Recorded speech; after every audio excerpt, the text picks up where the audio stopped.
Will speak to you on the world of the ego. The seminar was taped live at a hotel, and we apologize for some of the background music that seeped through the walls from the party next door. Good evening. How are we doing this evening, my friend? Wonderful.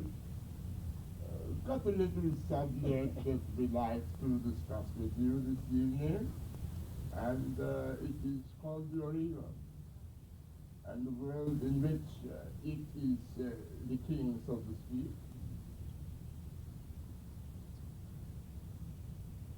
The ego, in and of itself, is an offshoot of consciousness.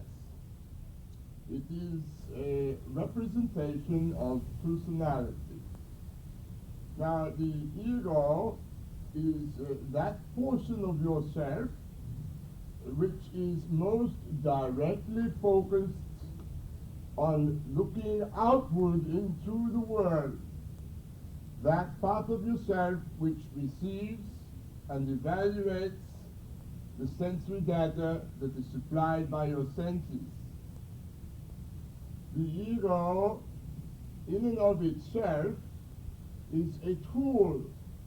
It is that portion of yourself which is meant to allow you the free will to choose to focus on or not focus on your experience daily. And those portions of your experience which it chooses to accept and validate or deny.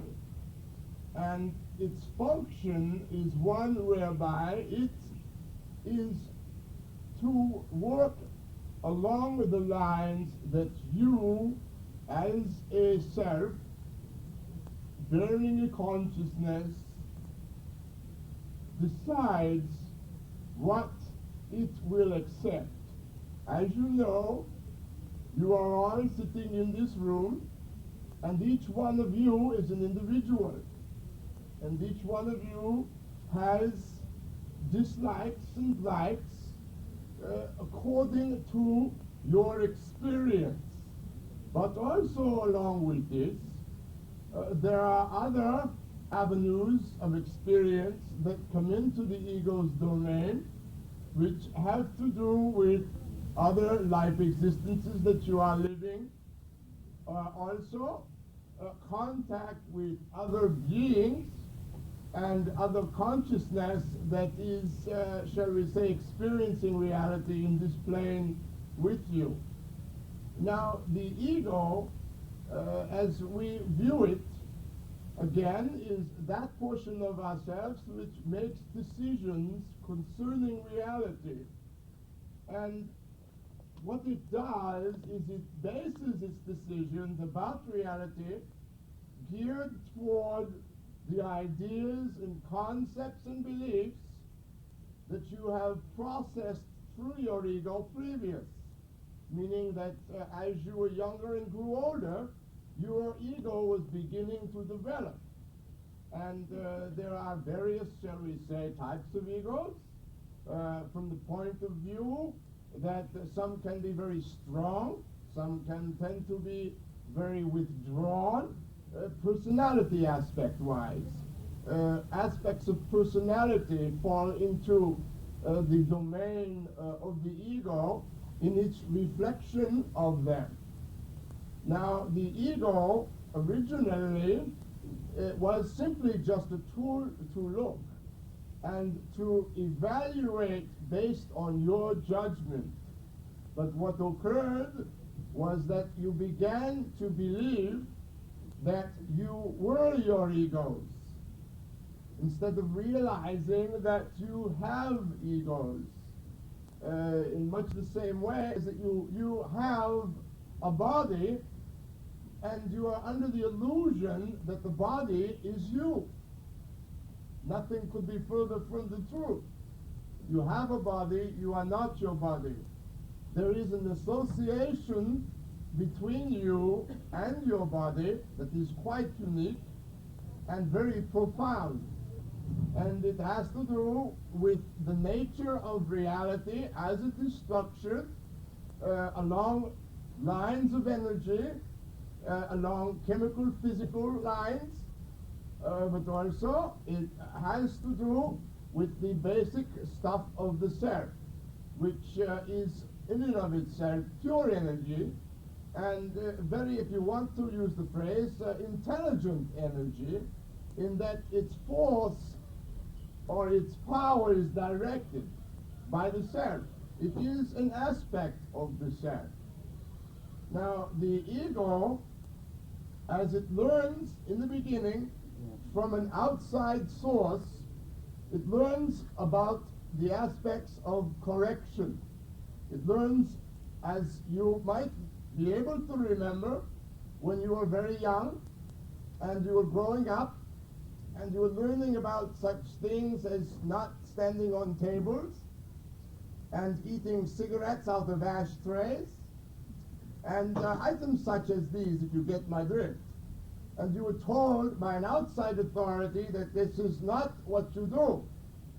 But as you see the child has no awareness that this is not what to do, so it must be told and told again. And usually it must be graphically illustrated in some cases.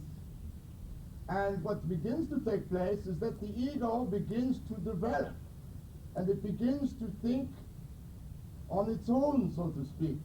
But this power for it to focus and adjust is given to it by the self. This is what you are. And in its aspects of focusing, it began to make judgments, which is also an aspect of it. Since it is closest to reality, physical reality, outward portion of yourself, so to speak, then its job is to make these decisions for you, with you, in concert with you. It is also meant to be able to transcend itself, to grow beyond its own ideas about itself, and ultimately reach transformation, at which point it begins to fade away from the point of view that it is no longer a judgmental force based on belief, but a force that reacts to the truth. But what is the story now with most people in reality is that they are subject to their egos and they do not have an awareness of how powerful their relationship to their ego is, in that the ego will sacrifice the body if it believes strongly enough. One example of this, to illustrate an outside example, would be an individual who attaches himself and his work to an outside object, whatever it might be, whether it is his home or whether it is his automobile. Let us take a look at, perhaps he has, let's say he has a very valuable antique, and he views this antique as a portion of himself, you see, in that it's important that he maintains possession of it, that he hold it, as though it was an extension of himself. And let us say that one evening he decides that he's going to get together with the wife and he's going to go out for an evening. And what happens is he comes back home after the evening and he notices that there is a fire in the back of his house. And he realizes all of a sudden that his thing of value that he has attached to himself is in the house and is about to disappear in the flames. Believe it or not, that individual could just as easily run into the house in an attempt to save that object because of his ego's attachment to it. Another example would be an individual who is, say, perhaps he's in love with his automobile. And we all know people like this. They're always working on it and doing this and that to it. And what happens one day is that this individual goes out on an evening or something, and he parks his car on an incline. And he gets out of his car, and he suddenly realizes that it is in neutral gear, and it begins to start to roll on him. So the wise thing to do, of course, would be to jump back into the car and step on the brake. But his mind is not thinking like this, you see. He is so attached to his automobile that he's going to put himself between the automobile and the bottom of the hill. And we know what's going to happen. He's going to get his vote canceled. The end of the show. Because you see, his ego was so attached to that outside object that he mentally was not able to make the adjustment to think. So what he does is he commits an irrational move. And of course, I'm not saying that anyone in this audience would ever do anything irrational. But given the point that you are all human beings and you all possess egos, then I might be safe in saying that you've had at least one or two occasions in your life where you've been, shall we say, in this category. But the ego, as a tool, can learn to go beyond the limitations that it has set up for itself along your guidelines. You see, you forgot that you had the ability, and more so, my friends, the responsibility to take charge of this aspect of yourself. You see, it is your responsibility to be in charge of your own life, of your own creation, of your experience of your life. But oftentimes, you become so entangled in the drama, and the drama is much like the automobile that we spoke of, in that your life is affected by your beliefs about your circumstances and about your emotional status, your mental status, your ability to love and be loved. All areas are touched by the ego. For you see, it is that portion of you that relates to you. It is that little bitty voice that yakety yaks in your mind and tells you 24 hours a day just who and what you are, sometimes in spite of yourself, whereby you would have a feeling that you felt a certain way, for instance, about a particular item, and what would come to be is that you would begin to have a conversation with someone about that item and saying such things as, well, it really doesn't mean that much to me, but then this subject is followed by all the things that it means to you. And you go through it like you would when you pull up a string of jelly beans, you see? One comes and then the whole show follows. And it is all supporting you in being stuck the way you are. But you see, the ego, as it reviews the contents of the conscious mind, which stores everything, and everything is in plain sight of the ego, but the ego, given its framework and given its limitations that you have accepted, not necessarily given to yourself, but that you have accepted unto yourself as real and the truth. The ego tends to develop along the lines that what it sees, what it believes, is the truth, because simply it believes it, and therefore it has to be the truth, because if it is not, then the ego is in deep trouble. So it must present the position to you that its beliefs are in fact real. The beauty of this system and this illusion is that what it sees as real, it will create in reality as real. You will actually see and have the experience of it. But where you miss is that you forget that you have chosen to allow your ego to be that portion of you that dictates your life. instead of being the partner that it was intended to be, designed to help you function in reality, not to be your stepfather in reality.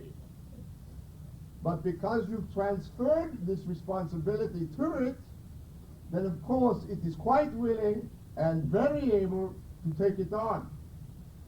But as it views the contents of your conscious mind, many of the items of your consciousness will not be seen, because it will skip over them, because it fits into an area perhaps that you do not believe is valid and true.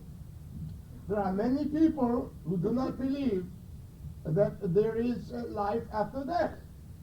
So their ego will accept this fact that there is no life after death, even though it sits on the window to self, and self is in constant communication with it, seeking for it to identify to you that you don't have to believe that which you are currently believing, especially if it is limiting you and keeping you from being the spontaneous, creative, alive being that you really are. I was going to say God, but I don't want you to get big heads. It has a lot of complications with it. Now the ego, as you grow through time, the experience of space and time, you'll notice that the ego does begin to give you a little bit of feedback about beliefs. But oftentimes what goes on is that when it does present this to you, then you will go through your system again, and you will start searching through your categories of support. There are those areas of reasons, experience that fall in line with or are a like belief with a particular event or a particular aspect of your life experience, and it shows it to you. But what goes on is that you see it and you don't want to look at it, because it doesn't seem to make a lot of sense in line with the current belief system that you've established. And therefore what usually happens is the ego will then store it away. It will put it in a place whereby it won't come up or won't be looked at, because you have said, well, no, I don't want to go along with that. And when I say you make these statements, my friends, oftentimes it is not that you will sit down and have your mental thought process go through this, but that it is done on a what you might refer to as a subliminal level. There are many levels to the self, and there are indeed different and varying levels to the ego as it impacts with physical reality. Also, the ego is a great teacher if you will allow it. But what happens is, as the teacher teaches, it begins to become dominating. It begins to become what you believe is the only reliable source of information that you have, because it is that portion of yourself which collates all the sense data that comes in and puts it into a reality package for you. It is as though, if we could look at it like this, my friend, let us say that we have a sphere, and this sphere we will call the ego, or the ego's influence. And then we will establish another sphere, which will be the conscious mind. And this conscious mind is divided into two. No, pardon, let's recreate the analogy. We have the ego, we have the conscious mind, and then we have the unconscious mind. These three circles, you see, they are interlocked. Yet the ego is the furthest portion, that which is closest to physicalness, followed by the consciousness, which contains all the data, all the contents of your life. And then we have, following that, the unconsciousness, which is the fertile ground from which both consciousness and the ego spring forth. Now the consciousness has a relationship, or pardon me, the ego has a relationship with the conscious mind. And the conscious mind has a relationship with the unconscious mind. the ego is able to bridge the gap between the conscious mind and the unconscious mind. And therefore, it sits on the window to self, which contains the whole overall picture. You follow? Yes? No? Yeah. Very good. I thought I was alone for a moment.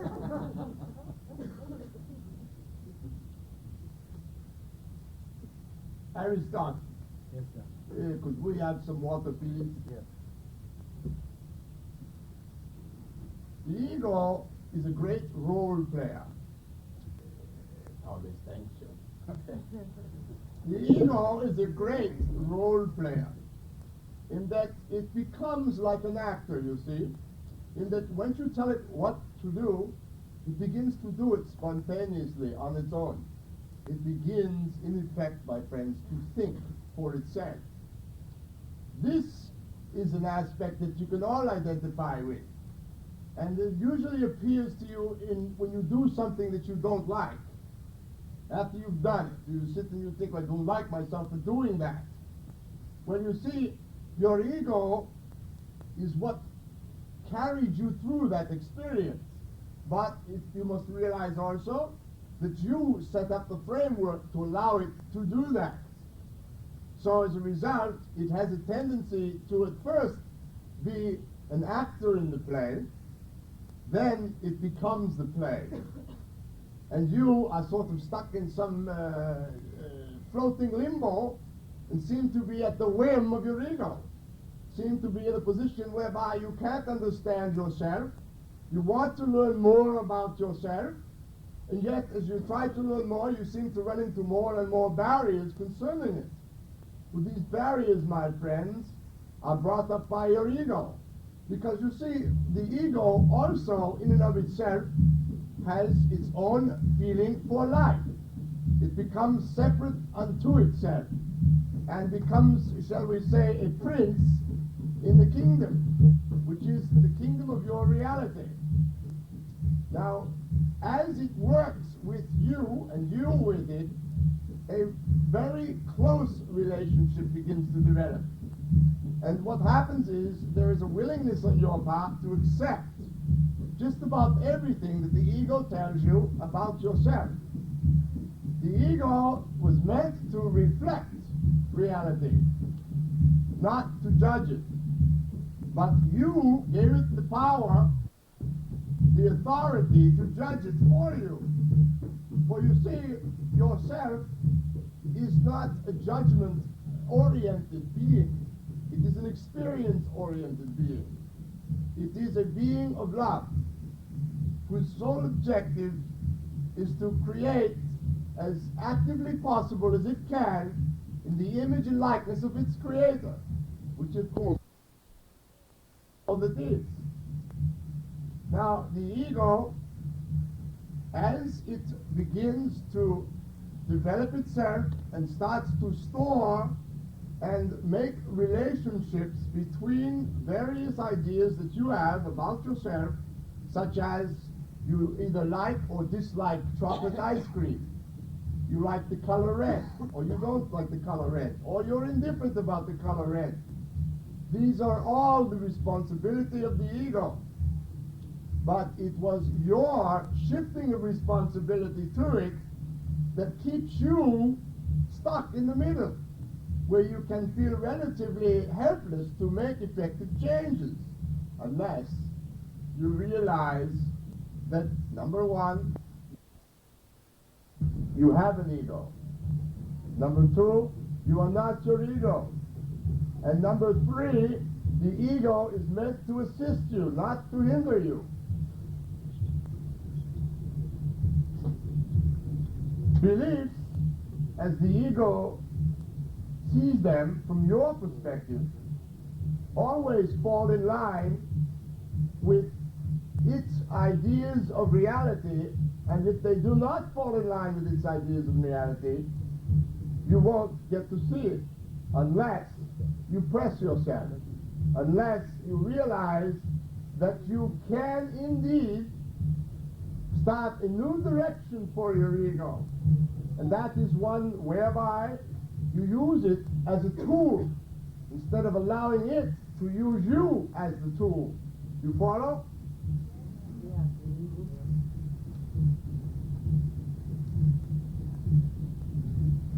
All barriers and limitations are the result of the ego's judgments. And you have the ability, if you choose to use it, to completely transform both the quality and the substance of your life. But we don't do this by viewing the ego as our enemy, so to speak, or as something that must be overcome. It is something that should be embraced, like you would a loving brother or sister, a mother or father. For if you choose to treat it as a stepchild, then it will react to you. It will do everything it can to keep you in check. Because, you see, now there's a life of its own. And it was given this life by you. But it also knows that sooner or later, either in this lifetime or another one, and we don't want you to get lazy and wait for the next one, my friend, that it can transcend itself and you can transform yourself into that wonderful being that you really are. That which was indeed created in the image and likeness of your God.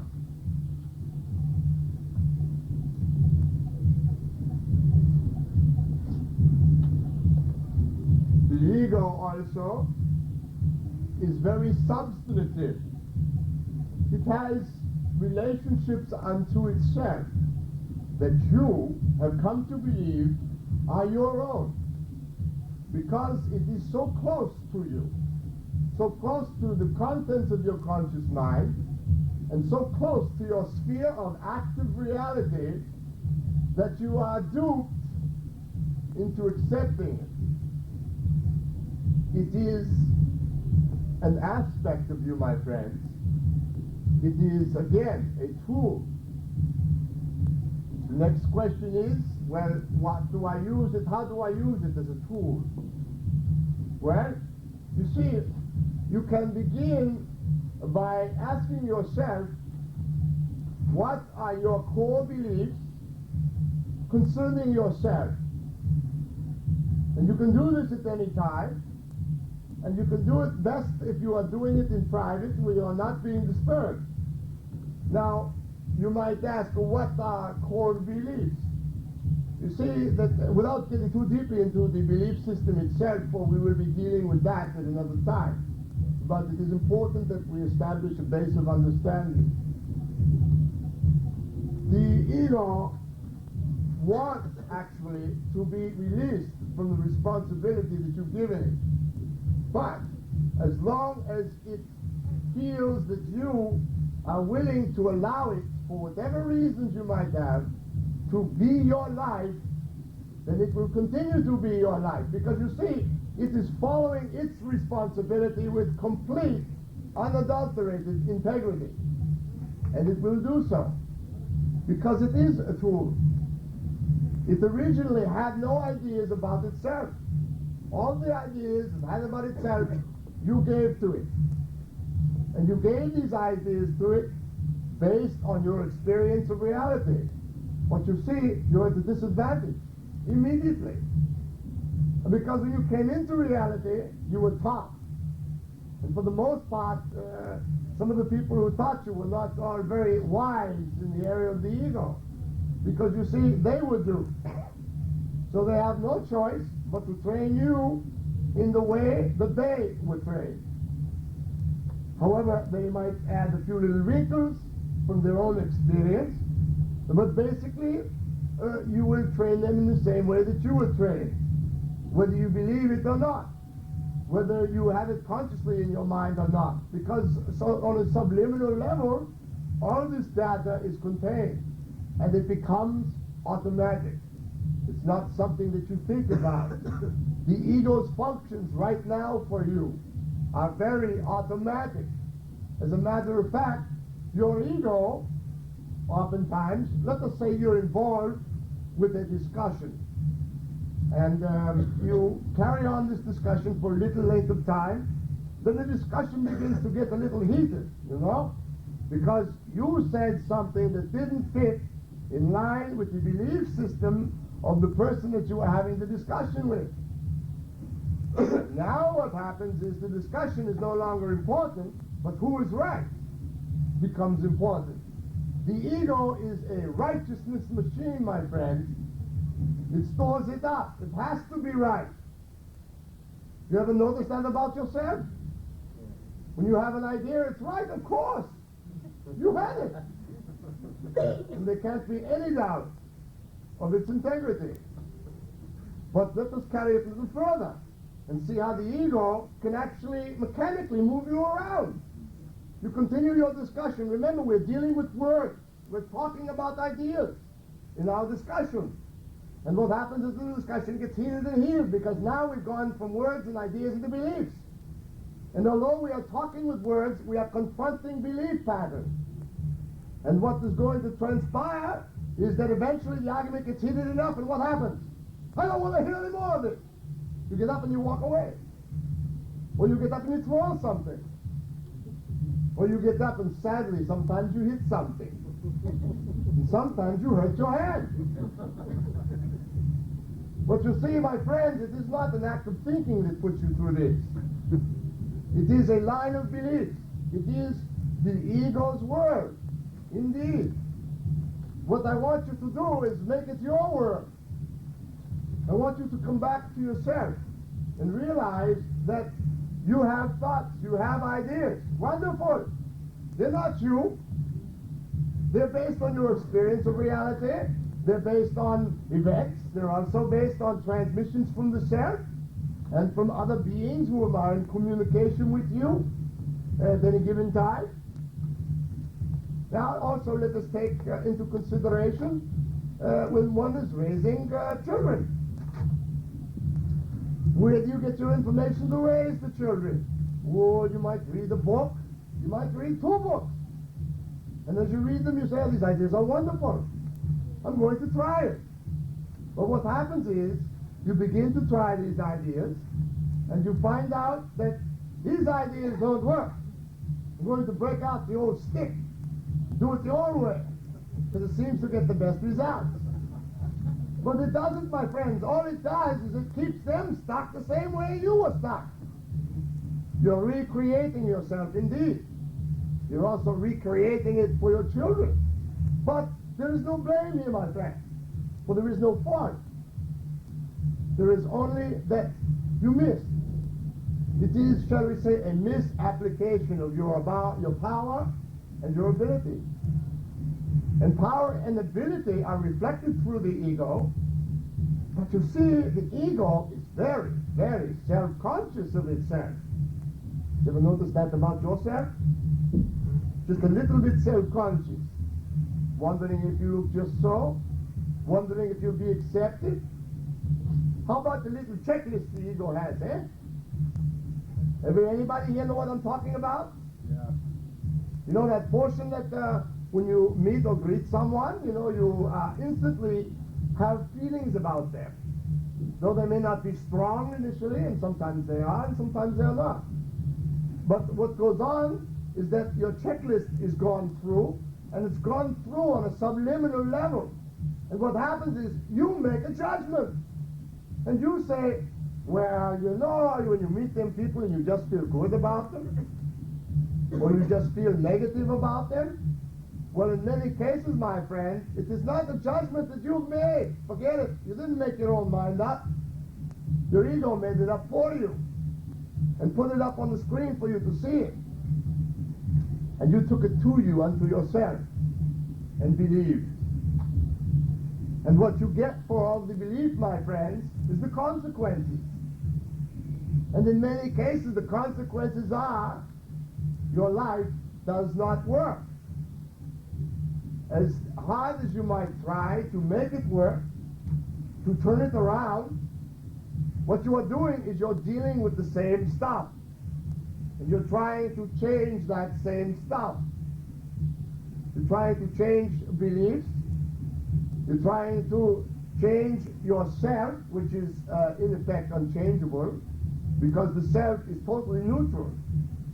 It allows you to have the experience of all of the ideas and beliefs and limitations and non-limitations also, but it is constantly trying to communicate the fact that you have these thoughts. You are in the grand play. You are here to create as God creates, and not to be created as your ego creates for you. Now let us go back again to the child. The child is disciplined. Basically, you are training the child so that it will be able to, quote unquote, function in society.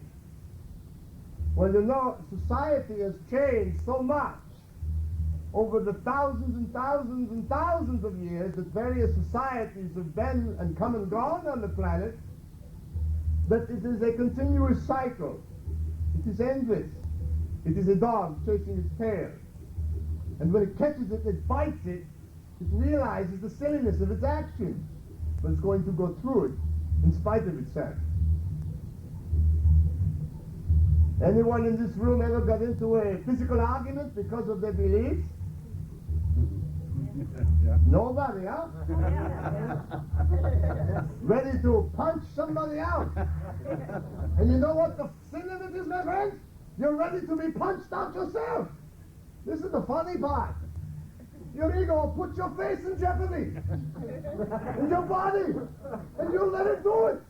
You'll go forward with it, and you'll do it not with the slightest bit of reluctance, but you'll do it like an automatron. You become a machine. You go into automatic. And what are you doing? You're defending your beliefs. What a waste of time. You see, the truth does not need to be defended, my friend. And if you have a truth in you, certainly it's not worth punching someone out. For you see, it will be what it is, in spite of what you say or do about it. But I want you to see the ego's dominance in that it's willing to sacrifice, guess who? You!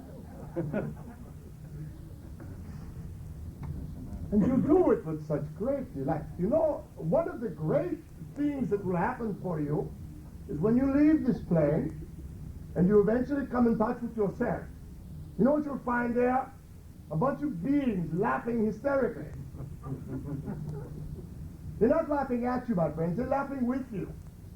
But you know, as you watch a child and you watch it do silly things, you know, in relationship to yourself, I mean, after all, you are grown up.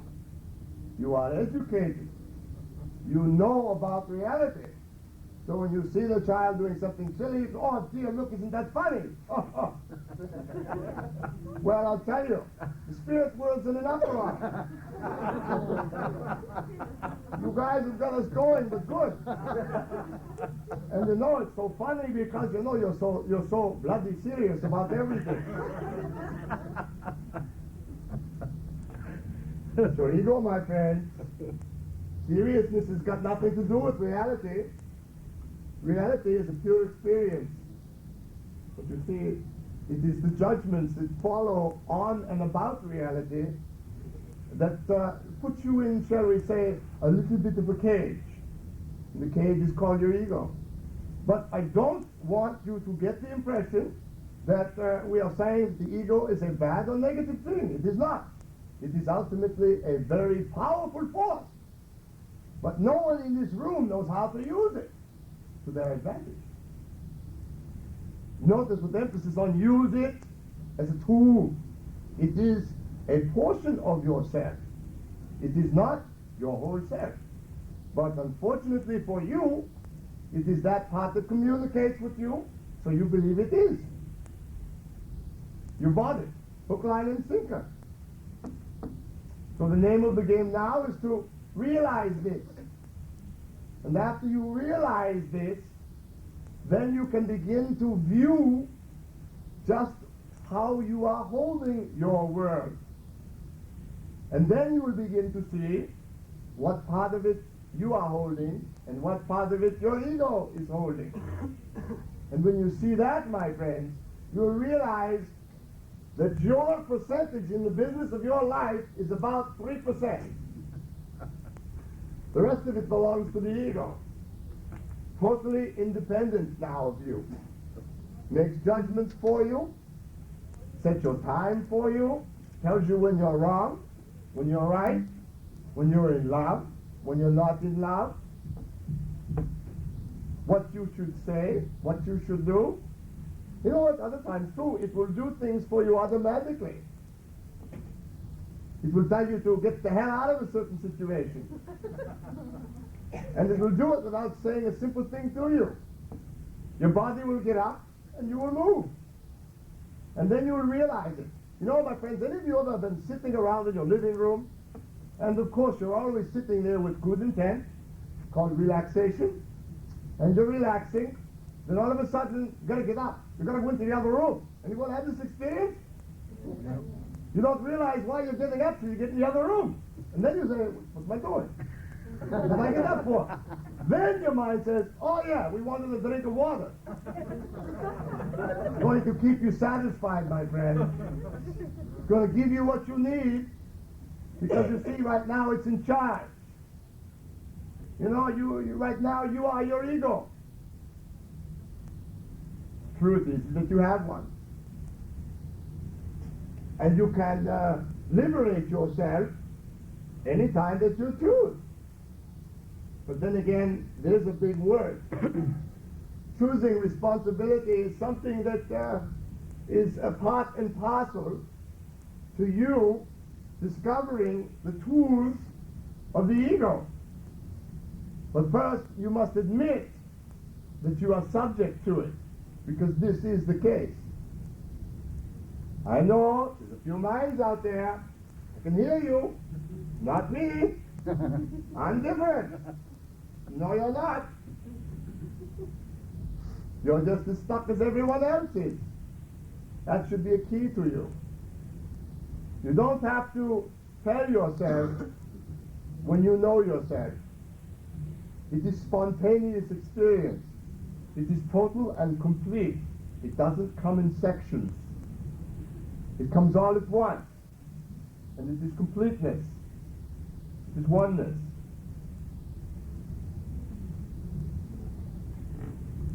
We're really creating a negative kind of picture for the ego, aren't we? Well, we need to do this for one reason. For you to realize that you and your beliefs are not the truth, no matter how strongly you believe they are. And there are very few actual truths that the mind is capable of thinking through. You see, consciousness can have the experience of truth. And when it does, the mind always gets in there, you know, because it is super intelligent, and it's going to figure it out.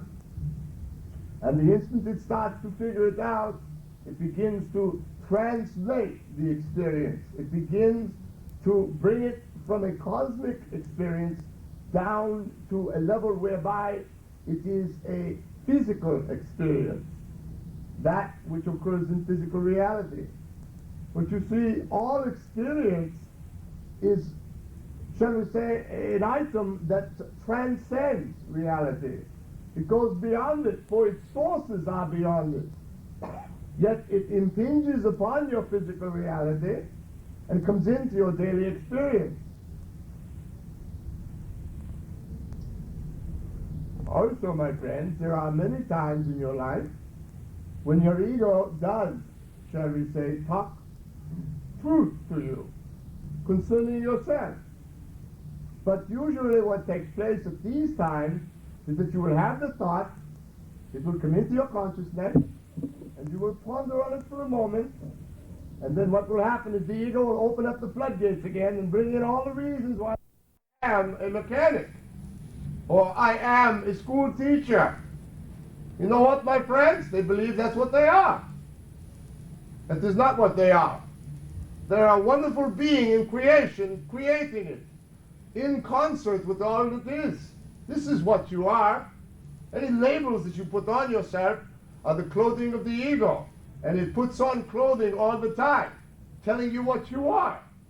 You're healthy. I'm not healthy. I'm feeling good. I'm not feeling good.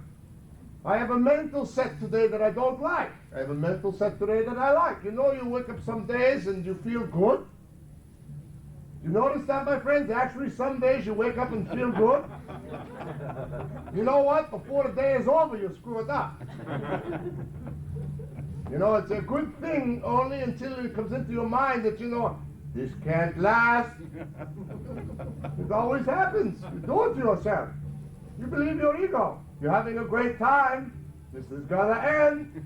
While you're having a good time, what you're thinking about is, oh, geez, I hope it doesn't end. You're already wrapped up in ending it.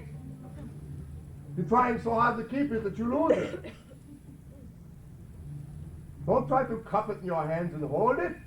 When the experience comes, be it. Be it. Don't think it. Don't have it. Be it. Be what you want to be, my friends. You have the ability, you have the power, and I'm saying you've got the responsibility to do it. You really have no choice. Otherwise, you can just keep going, tiptoeing through the tulips and tripping on all the boulders. And then getting up and wondering why you're running into so many problems. You see, life is not about problems. The ego is about problems, because this is where it holds them.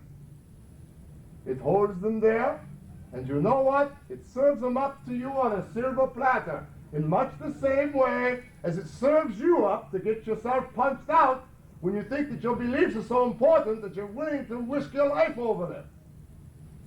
And though you might sit there and say, well, I'm not risking my life. But you know, I'll tell you, my friends, you know, one wrong hit in the wrong area and you could lose your life. But you don't think of it that way.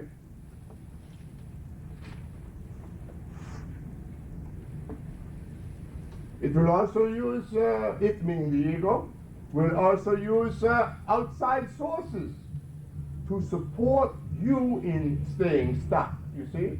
Because you are intimately connected with all that surrounds you. You have, in a sense, if I can describe this to you, it is as though from this area of yourself, there is an energy field that flows out and touches all reality that you know. It is like the individual threads of your existence that touch out, reach out and touch all that is around you.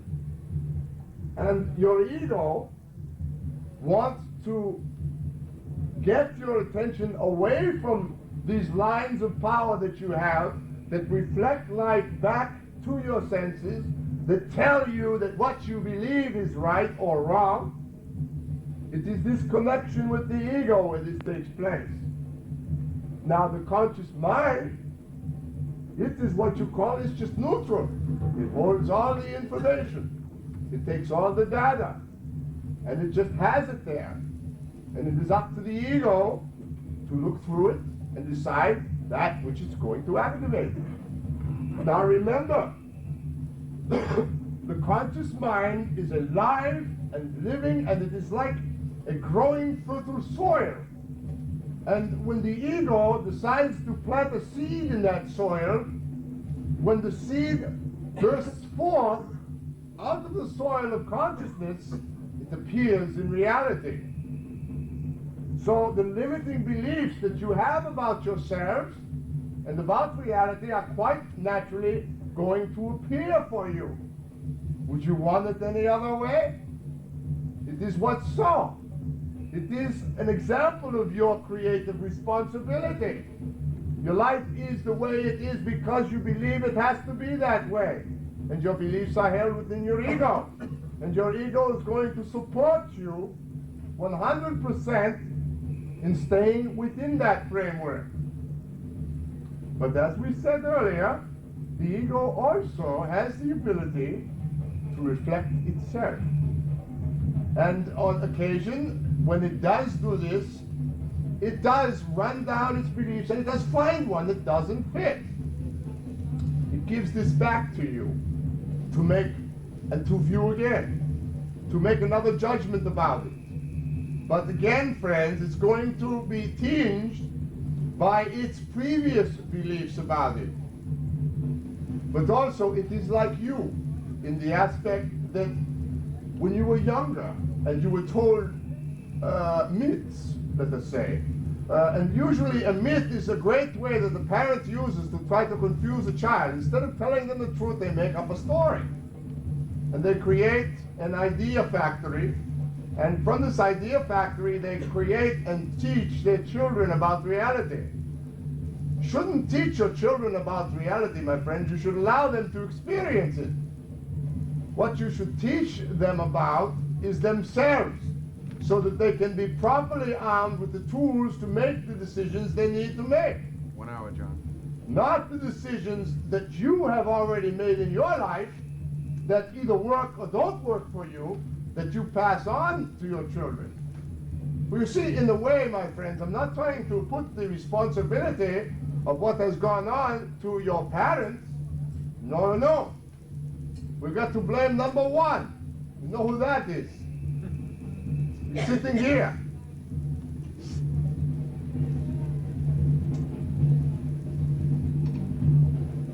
The ego also, as it goes into the process of transformation, which it can and is willing to do, if you are willing to give it that direction, because you see, ultimately you can influence and control your own ego.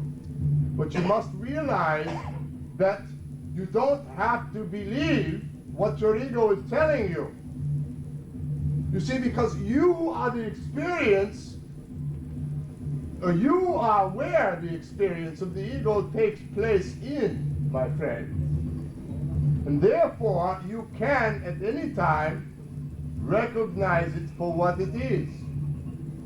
It is a very helpful tool, and it is the only way out. You must transcend, or it must transcend itself, so that you can get down to yourself. And it is not that difficult an item to deal with. But it does require your forthright attention, commitment, heavy on commitment, and intention to have it happen for you. But what we're going to do is we're not going to change our beliefs, although we can work with beliefs, but ultimately what we want to change is we want to transform that aspect of ourselves that is doing the believing. Do you understand? I don't hear? Yes. Yes.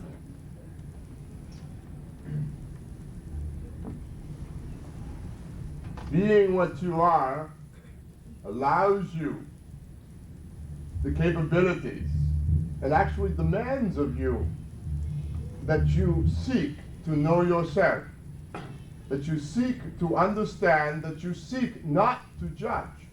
For when you make the first judgment, what you've done is you condemned yourself to judgment. You've started it in motion. And it is like dominoes. Once you've started it, one leads on to another and another and another and another. Then it becomes, shall we say, a very thick woods with lots of trees, and very difficult for you to find your way through. And each one of them is very formidable and causes you to bump up against them quite often.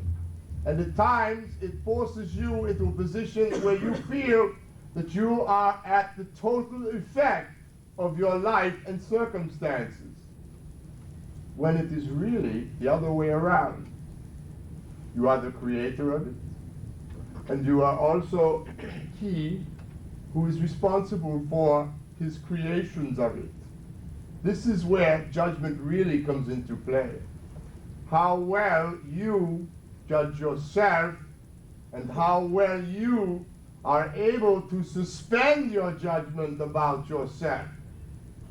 Now, I know that we've got a double here, but it is important for you to realize that you are the only one who makes judgments about reality. God doesn't do it. No need to. Any judgment that's made, you make it. And you live and die by those judgments, my friends. And you suffer by them. And on the other hand, you have joy by them. It works both ways. It is indeed a two-sided fence. Don't be at the mercy of your ego or at the mercy of yourself. Be yourself. Be in control of yourself from the point of view, not of control. I use the word so that you will understand what I mean, but not in controlling, because you see, you are constantly trying to control your ego as it is.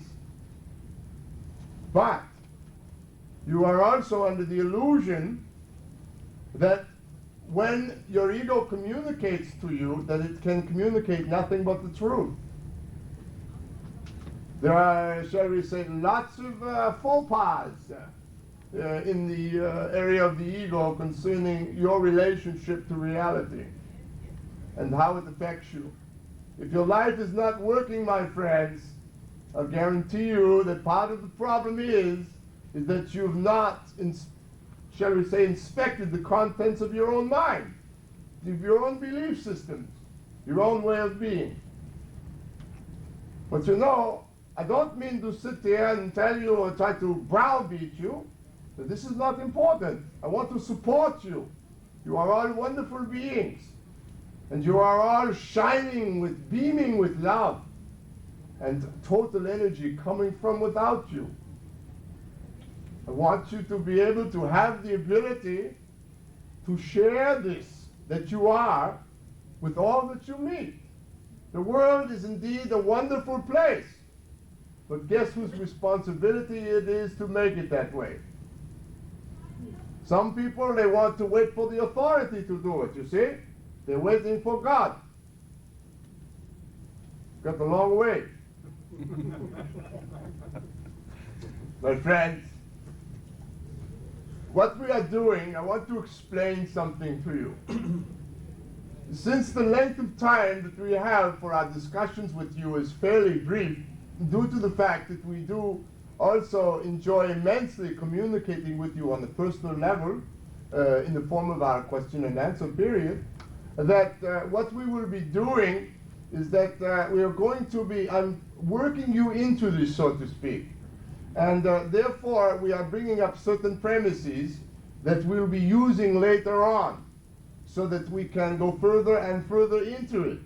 But due to the time restrictions, and I use the word lightly, that I must, or that we have structured it in this fashion. And I do hope that you will understand. And now, my friends, we will take a brief break, and we will be back to answer any questions you might have concerning anything we've said or anything that you want to know yourself. Hello? Hello. Oh, good, you came back. Oh, you know, my friends, I've got a little bit of a postscript. Just wanted to add to this little discussion on the ego, and I won't take up too much of your time in the question and answer, is that I want you to realize also, you know, that the ego quite automatically changes on its own. That also the ego adapts personalities. It takes on personalities. The ego that you had, for instance, when you were 13 years of age is undoubtedly not the same ego that you have now. And so I want you to also be aware that the ego, in and of itself, begins to grow and function along its own lines, but also it is, again, as I iterated, that it is in communication with the self, and so that it does make adjustments, but it also tends to want to keep itself in control. And now we can receive your question.